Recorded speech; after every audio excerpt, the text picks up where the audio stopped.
நம்ம வாழ்க்கைங்கிறது அல்லாஹ் கொடுத்த விலை மதிக்க முடியாத பாக்கியம். ஒவ்வொரு நாளும் வாழ்கிற வாழ்க்கையில் ஆயிரம் ஆயிரம் தேவைகளை அல்லாஹ் முன்னிறுத்துகிறான். ஒவ்வொரு நாளும் ஆயிரம் துன்பங்களும் இன்பங்களும் கலந்து வருகிறது. இதிலெல்லாம் நாம் நாமவே வாழ்வதை விட நம்மை இயக்குகிற அல்லாவின் பக்கம் மீள்கிறவர்களாக வாழ வேண்டும் என்ற பாடம்தான் இன்று உங்கள் முன்னால் வைக்கிறேன்.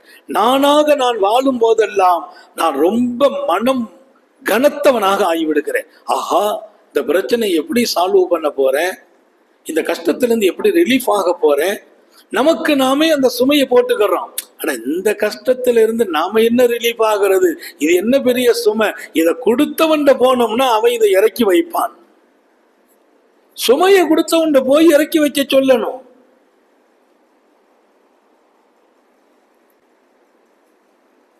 ஒரு பழமொழி சொல்லுவாங்க, சாட்சிக்காரன் காலில் விழுவதை விட சண்டைக்காரன் வீடு.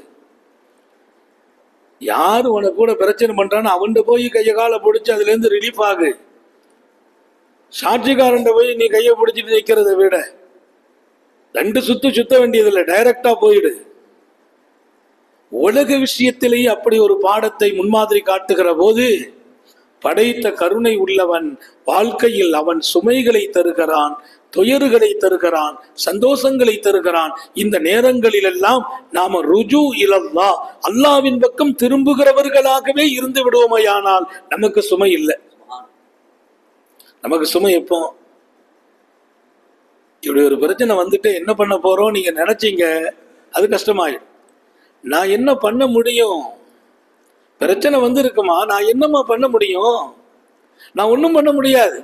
நான் என்ன பெரிய ஆளா நினைச்சுக்கிறது. நம்ம என்ன பண்ண முடியும், இந்த பிரச்சனையை எப்படி சால்வ் பண்ண முடியும்? 10 மணி நேரம் யோசிக்கிறேன்.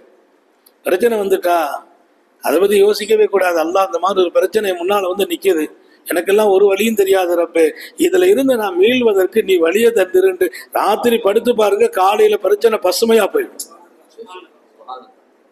காலையில பசுமையா போயிடும். இல்ல நான் இதை எப்படி பேஸ் பண்ண போறேன், இதுல இருந்து நான் எப்படி வெளிவர போறேன்னு நீங்க உங்களையே பெருசா நினைக்கும் போது அல்லாஹ் பார்க்கறான், அவனா இதுல இருந்து தப்பிக்க நினைக்கலாம், எப்படியும் தப்பிச்சுட்டு போறான், நம்ம மாட்டிக்கிடுவோம். தப்பிக்கிறதுக்கு வழியை நீங்க கொடு, நம்ம தப்பிக்க முடியாது, வழி அவன் தரணும்.